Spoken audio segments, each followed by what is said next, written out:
ওয়ালাইকুম রহমতুল্লাহি ওয়া বারাকাতুহু। আলহামদুলিল্লাহ ওয়া সাল্লাতু ওয়াসসালামু আলা নবী ওয়া রাসূলিল্লাহি মিনাশ শাইতানির রাজিম। বিসমিল্লাহির রহমানির রহিম। বাবু কাউলিন নবী সাল্লাল্লাহু আলাইহি ওয়াসাল্লাম ইউআসাবুল মাইয়িতু বিবাআসি বুকাই আহলিহি আলাইহি ইজ কানা নাহু মিন সুন্নাতিহি। আজকের বক্তব্যের বিষয় হলো নবী সাল্লাল্লাহু আলাইহি ওয়াসাল্লামের বাণী, পরিবার পরিজনের কান্নার কারণে মৃত ব্যক্তিকে শাস্তি দেওয়া হয় যদি বিলাপ করা তার অভ্যাস হয়ে থাকে। আমি হাদিসটি তার সহিহ বুখারীর 2য় খণ্ড, পর্ব 23, অধ্যায় 32। আল্লাহ তাআলা ইরশাদ করেন, যার অর্থ তোমরা নিজেদেরকে এবং তোমাদের পরিবার পরিজনকে জাহান্নামের আগুন থেকে রক্ষা করো। সূরা তাহরিম 6 নম্বর আয়াত। এবং নবী সাল্লাল্লাহু আলাইহি ওয়াসাল্লাম বলেছেন, তোমাদের প্রত্যেকেই দায়িত্বশীল। নবী সাল্লাল্লাহু আলাইহি ওয়াসাল্লাম বলেছেন, তোমাদের প্রত্যেকেই দায়িত্বশীল এবং প্রত্যেকেই তার নিজ দায়িত্ব সম্পর্কে আল্লাহর কাছে জিজ্ঞাসিত হবে। কিন্তু তা যদি তার অভ্যাস না হয়ে থাকে তবে তার বিধান হবে যা আয়েশা রাদিয়াল্লাহু করেছেন, যার অর্থ নিজ বোঝা বহনকারী কোনো ব্যক্তি অপরের বোঝা বহন করবে না। সূরা আনাম 164 নম্বর আয়াত।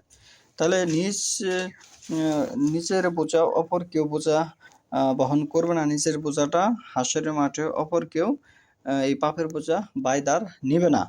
তাহলে আমার একটি দায়িত্ব আছে, আল্লাহ আমাকে বলেছেন একটি দায়িত্ব আছে। সে দায়িত্বটি কি? ইসলাম বাস্তবায়ন করা, হালাল হারাম বেছে খাওয়া।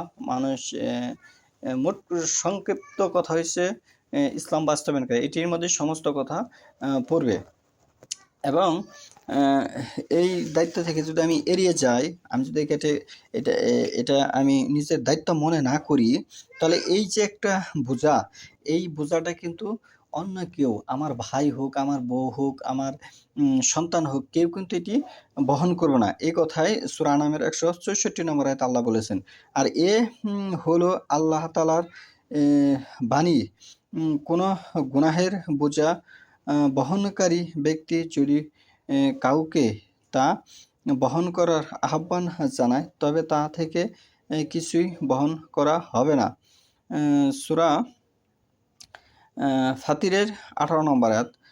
আর বিলাপ ব্যতীত মানে যারা কান্দে অনুমতি প্রদান করা হয়েছে। নবী সাল্লাল্লাহু আলাইহি ওয়াসাল্লাম বলেছেন, অন্যায়ভাবে কাউকে হত্যা করা হলে সে হত্যার অপরাধের অংশ প্রথম আদম সন্তান কাবিল এর উপর বর্তাবে। আর সেটা এ কারণে যে সেই প্রথম ব্যক্তি যে হত্যার প্রবর্তন ঘটিয়েছিল। তাহলে আদম সাল্লাল্লাহু আলাইহি ওয়াসাল্লাম প্রথম সন্তানের নাম কি? কাবিল। এই হাদিস দ্বারা স্পষ্ট বোঝা গেল। তাহলে এই কান্নাকাটির বিষয়ে নিষিদ্ধের আরও অনেকগুলো হাদিস আছে, যেমন 1284, 1285, কান্দাকাটি করলে কবরে আযাব শাস্তি হবে, এবং 1286, 1287, 1288, 1289, 1290। এগুলি সমস্ত হাদিসই এসেছে মাইতের উপলক্ষে যদি কেউ কান্দাকাটি করে তার পরিবারের লোক, তাহলে মাইতকে কবরে শাস্তি ভোগ করতে হবে। 1291, 1292, 1293 এবং 1294। এরকম বহুত হাদিস আছে। 1295, 1296, 1297, 1298। সমস্ত হাদিসই সহিহ শুদ্ধ।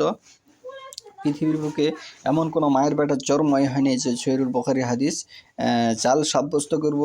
বর্তমান প্রেক্ষাপটে মানুষে কিছু বিভ্রান্তি কথা বুখারী হাদিসের মধ্যে ঢুকিয়েছে, কিন্তু আমি যেগুলোর নাম্বার সহকারে উপস্থাপন করেছি এগুলি একটিও জাল জয়ীফ হাদিস হিসেবে গণ্য হবে না।